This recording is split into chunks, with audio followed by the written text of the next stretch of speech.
Twinkle, twinkle, little star, how I wonder what you are. Up above the world so high, like the diamond in the sky.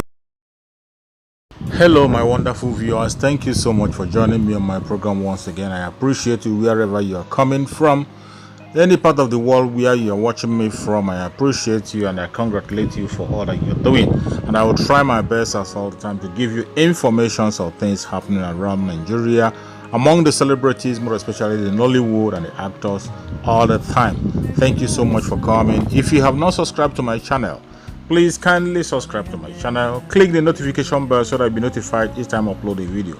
You can join me on the comment section and say your views, add your own opinion. Let's see how we can be able to work together and get better information out there. Today I bring you more information on things happening in Nigeria, more especially on the issue of one of our social media comedian, Ada Jesus. You know, Ada Jesus has been on the news for some time now due to what happened to her, which we all know, due to her illness and the way she interacted with people, the way she abused some people. They came against her, she fell sick, going to seek for apologies. Some accepted and some didn't accept. That has made a lot of news, you know, but we try to understand that she is really recovering from her illness, and we pray that she will recover as soon as possible. But that is not all to it. The problem of Ada Jesus is now escalating and leading to other issues in Nigeria among the pastors and those who call themselves the native doctors, more especially the pastors. Recently, a pastor came out to call out one of the pastors who has refused to accept apology from Ada Jesus. We all know Odumeje. Odumeje, on his own side, for a reason best known to him, refused to accept the apology that was rendered by Ada Jesus. Mind you, Ada Jesus was taken to his church to apologize. In as much as she cannot talk, the family took her there, and Odumeje refused to forgive her, say he's not going to forgive her until she provide those whom she said that he paid her to go and bring and perform miracles. And that's made a lot of headlines in Nigeria. It made a lot of people have a lot of opinion about Odumeje. People called him out, called him different kinds of names, and people were mad. Why should a pastor refuse to accept an apology from somebody who has apologized?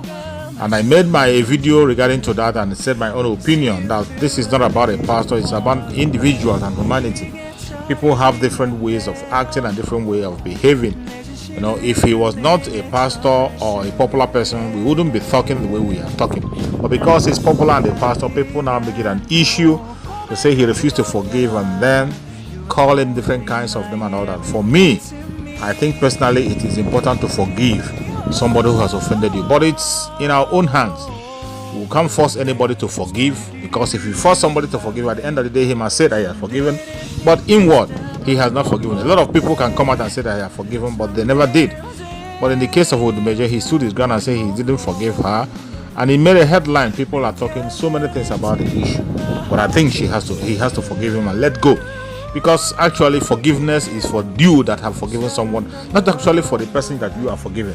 When you forgive someone, you are free yourself, not the person you are forgiven. You are free. So that is by the way. So the long way, a pastor came out again. One of the pastors who was making headlines some time ago, who was taking people to the river to bath them and say with the goat and say he's giving them power and all that. The pastor came out to call out Odumeje, to say a lot of things. I don't know the way he was talking. He never mentioned Odumeje, but we know that he was talking about Odumeje. That Odumeje preached against him and stood against him when he was having challenges.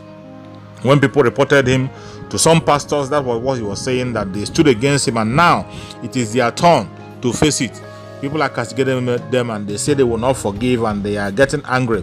But when his own issue happened, that those pastors believed the lies against him and even helped to promote the lie. Now it is their own turn. They are complaining and crying all around that they should face it.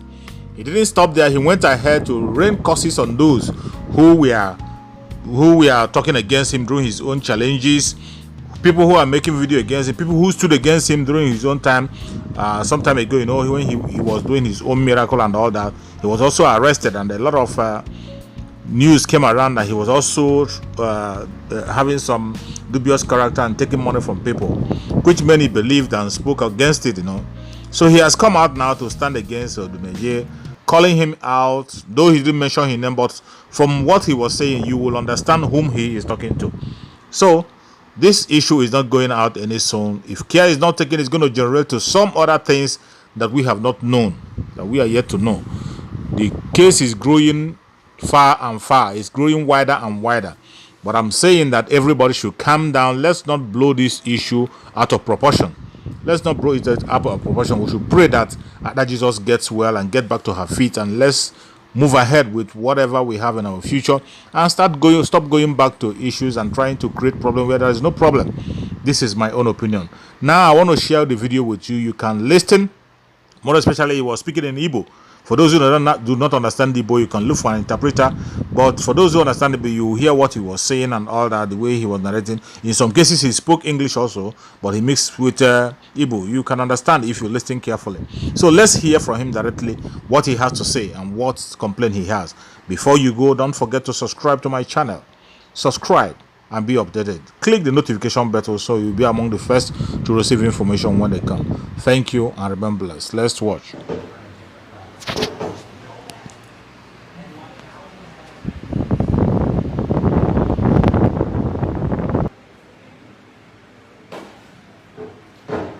Yes. Welcome to the voice of God. To the voice of God. Bible says, a nation without a prophet is prophetless. Is in darkness. Man, why are you a prophet in Nigeria? If you may see. Why are you a prophet in Nigeria? Na Nigeria came where the highest churches. Man, Nigeria came where the highest disaster. Why? The last time, Onyeze, he couldn't want the pastor on it.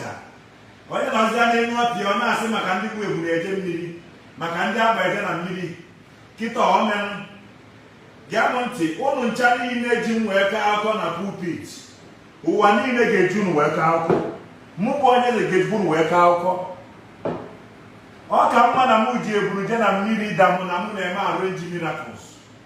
Dan Nana, Japatan Mother, never arrangement, and Asana, one doya, another one doya. If I am a wow. Onya, because they are on Facebook or not, or in Dam, or nonsense. You put on a page in money, not nonsense. This year, if you tell a case to a majority, a quarterlongi, a little megori, somebody say what's the potassium and moon is support one. You get messy up with female, give one year, he better them, he better touch him, a majority, mother potassium and the support 1 year, or give them a measure of Kita. Ndị amaji preach n'elu whatever mana gị wana eme arrange miracle iji ekwa mmadụ ụgwọ kpọtara ndị ụkwụ zaza echi n'isi na ọga igbo ka isi ni na-agwọ ọya ọkwụtụzụrụ na-agwọ ọya akpọtazialụ na onye unu ga-agwọ ya rụgwọ ọkwa eso na-agwọ pastọ si na ya na-agwọ ọya nya gbagharị mmadụ gwọ ọnụ ya iku ga-eku a ga-afụ ife unu yi n'ime ndị konja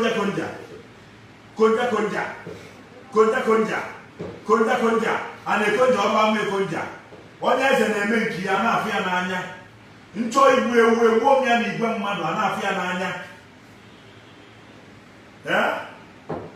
ụka bụ problem e nwere n'obodo a ndị ụka ejiri eziokwu ebe ebere ndị ụka afụrụ onwefa n'anya ndị ụka bụ ekwensu dị n'ụwa ụfọdụ ndị ụka na ọkpọ ndị ụka niile sorry to say that ụfọdụ ndị pastọ bụ ekwensu afụ n'anya ọ na-aka mma ka ife mee ka unu wee mara ụdị mmadụ na-ejekwa anabọ pastọ prọfet enwere ndị ekwensu ka mma n'obi isi niile ekperu Chineke represent ya ka God ị na-ekperu If you say you are serving God, represent that God.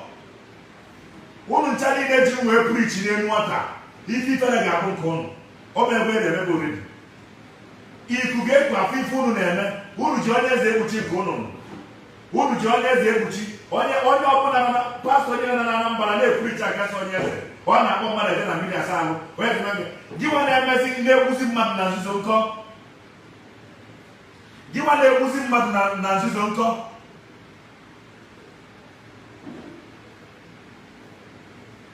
unu nchaji wee mee tọpik ife eme mgbe a ụfọdụ jee na Toronto hospital jee davụ na kọnọsensị ụfọdụ na-ejeri ụfọdụ si na nke nwaanyị onye eze deritie my foto oge elu olu ka amara onye bụ ajọ mmadụ ka amara onye anyị deriti foto elu akwụkwọ si na aka iji wee teelu mmadụ ka a ga-eji wee teele ya onye bụ inyere ya utu aka a na-ebuba ego n'anya Hiros agụ a na-ahụ memba everyday crusade a na-ebuba ego agụ a na-agụ ndị na-eweta ifere megbe unu ịpụta na peji mmadụ na-ekwugheri maka na m na-eme nke ị na-afụ n'anya pastọ gị so eze alụ alụrụ a na na-afụkwu ya maka na onye eze kpọ ndị mmadụ eje na mmiri nke pastọ ị na-eje na asị na-afụkwu ya onye ọbụla kwu nọnsensị ebe m nọ disi ya ama ngụ ijiri anya fụkwu imere onwe ya onye ọbụla ga-akọmentị nọnsensị na my page ọzọ mụ n'ụwa by Jehova Yahweh Yahshua disi ya ama ngụ ị ga-afụ ife itere ị laikụrụ my page esi na apụa mọsụ kọment unu maọbụrụ ọnwụ na nwoke dị so nna aka ụka ndị dibịa ka unu mma ndị dibịa ka unu wee nwee ezigbo obi dibịa ka unu wee gozibe Chineke kwuru n'akwụkwọ nsọ nwa dibịa na-agụ Baịbụl mana ọ ka wee n'ife Chineke kwuru karịa ndị amụma ọkụ unu wee gba na ahịa dị n'ụka ọkụ unu wee gba na ndị amụma ụfọdụ ndị amụma bụ ekwensu onye amụma ọbụla na-enwere obi mgbagharụ Chukwu ka ọ na-ekpelụ ikuku afọ ike ọkọ afọ m wee wuo ebe niile mana vidio mana ndị na-eme fim nọ na dị na mmiri ọ na-agba ọgwụ ọ na-eje na mmiri mana gị nwa bụrụ ekwensu ka ekwensu ịnwụkwa mmiri mebe gị ikpe ọ mmiri ahụ na nwụrụ egbu n'ime ife ahụ ọkwa ọgbaghara ka etiri ụnụ maka ụnụ na-akọcha mmiri a na-egbu n'ikpe ụka dị n'obi agbasọsị fụ mmadụ ibe gị n'anya onye na-eburu ife ọjọọ n'obi ya enwere ife o ji mmadụ eme unu ncha niile ji m wee preach na ọtọ ụnụ ụwa niile ga-emesịa jiri unu wee kwuo okwu ndị niile a na-asị jee na mmiri ka ebughị ike mgbe unu ga-emesịa ma na-ada ajụ mmiri ajụ mmiri bụ ndụ onye ọbụla nwere akara aka o ji wee bịa ụwa nke ka m na-eme onye na ebe a ji wee dị ntu a ọ na-esiri ụmụazị ba na-esiri m na-esiri mensi ba na-esiri m na-ebi ime nsi ike ba na-ebi ime ike ekele ọrụ eke jee chọọ ya akpọnụ ewetago m nke m ndị amụma feju ifomfoju akpa onye mere ebere ọchọ ka ọ bụrụ si ya ga na-eme ebere kedu ọrụ ya si prọfet onye amụma ọbụla ga-asị kele ife nji ekwu ntu a ajụa ndị mgbe unu na-akọcha m ichetakwa ọnụ ọ ga-emesi olu yi ọ bụrụ eyibo ka ebo m si gbokwa ya eyibo na afụrụ ụnụ ụfụ na-arụ nye adịghị chọ na afụ ụnụ ụfụ na-arụ unu wee na-akọcha mmadụ n'elu ọta ebe ịma na ịdọrọ prọfeti kedu ife iji akọcha mmadụ ibe ya ebe ịma na iluru iyi kedu ife iji akọchara mmadụ ibe ya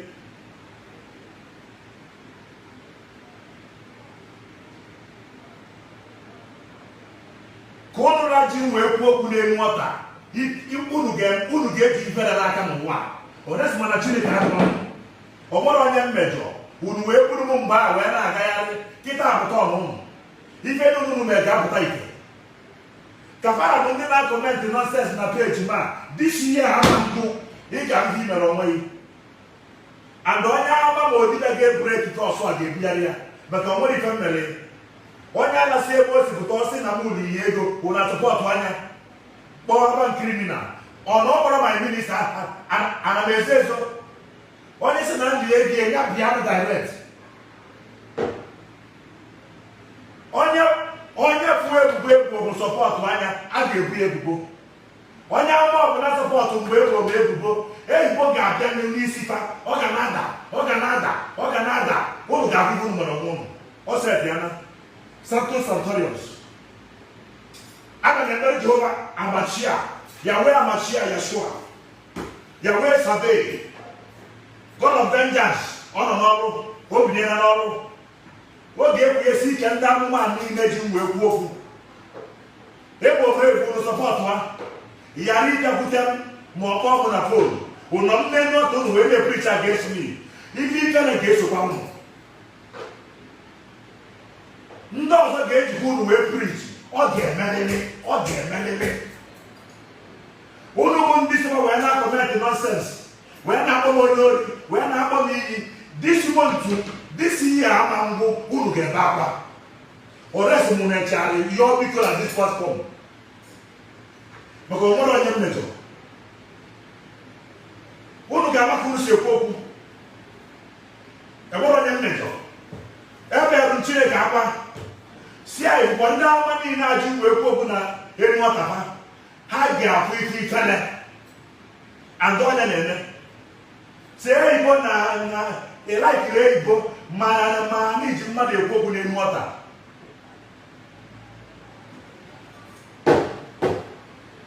akwọsọsị ime ife a ga-eme nke ọ dịghị mma gị mee onye ọzọ unu ga-emesi ama na na-emere Chineke dị ndụ aga m ezo nke m ezo mma na-arụ ọrụ mmiri wee ruo echi ọgwụgwọ ọrụ mmiri eji m ebi ime nsi ike na ebe a na-enwe ọfisi m dị ya iji ogbu nwere udo iji nụ ya nwụdo agba ya agba ọrụ nka m na-alụ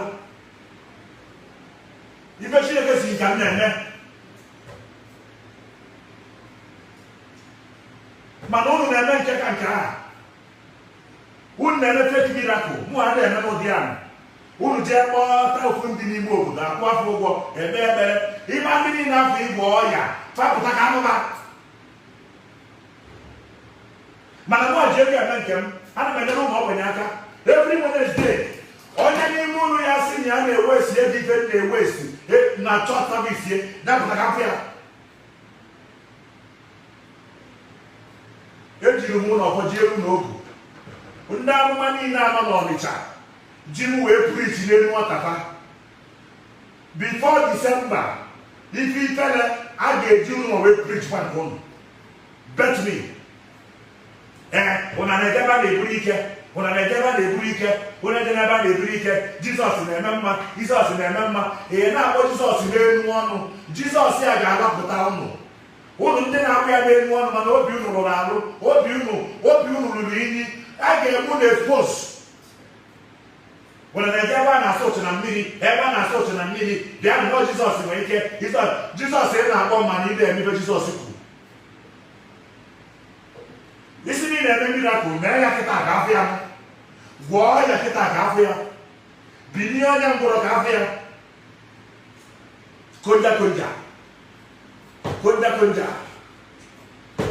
konja ife niile na-eme ọ dị n'akwụkwọ ya oriri niile unu na-ezu ọ dị n'akwụkwọ ya ọrụ niile unu nọ na-alụ ọ dị n'akwụkwọ ya ọ ga-akpọpụta ya ụbọchị ikpe na-abịa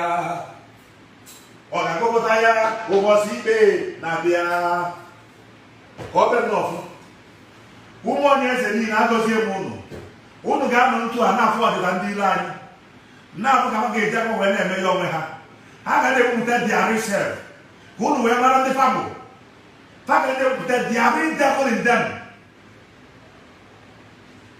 Yes, ọkwa mmiri nke anyị ezosi anya njem na-ezozi kịta